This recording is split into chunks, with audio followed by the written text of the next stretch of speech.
Hello, જય માતાજી ખેડૂત મિત્રો. સ્વાગત છે તમારું એક નવા વિડીયોમાં. હું છું આપનો દોસ્ત નાગાર્જુન કુટી અને ચાલો વિડીયો શરૂ કરીએ.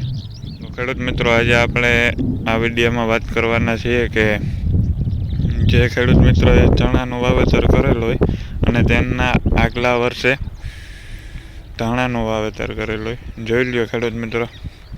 આપણે અહીંયા ચણા અને ધાણા આગલા વર્ષના વધારે ઉગી પડ્યા છે, તો એનો નાશ કઈ રીતે કરવો તેના વિશે વાત કરવાના છે.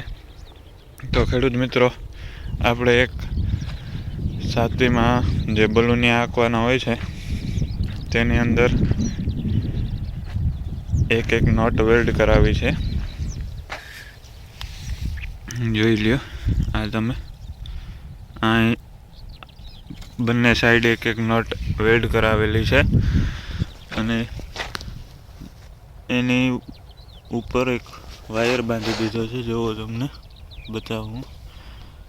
જો ખેડૂત મિત્રો, આમાં ધાણા બધા ફસાતા જાય છે અને નીકળતા જાય છે, જેથી કરીને બહુ જ સારું એવું રિઝલ્ટ છે આનું.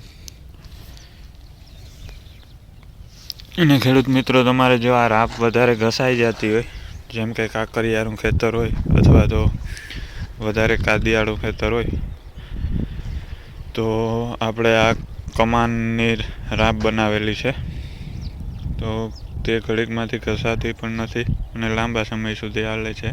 3-4 વર્ષ જેવું ચાલી જાય છે. ને ખેડૂત મિત્રો, જોવો, આમાં આગલા દિવસે ચલાવેલ છે.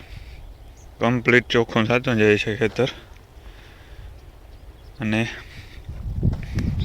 આ જુઓ તમે કેવા ધાણા છે આની અંદર. તો ખેડૂત મિત્રો, તમને આ વિડીયો કેવો લાગ્યો કમેન્ટમાં જરૂર જણાવજો.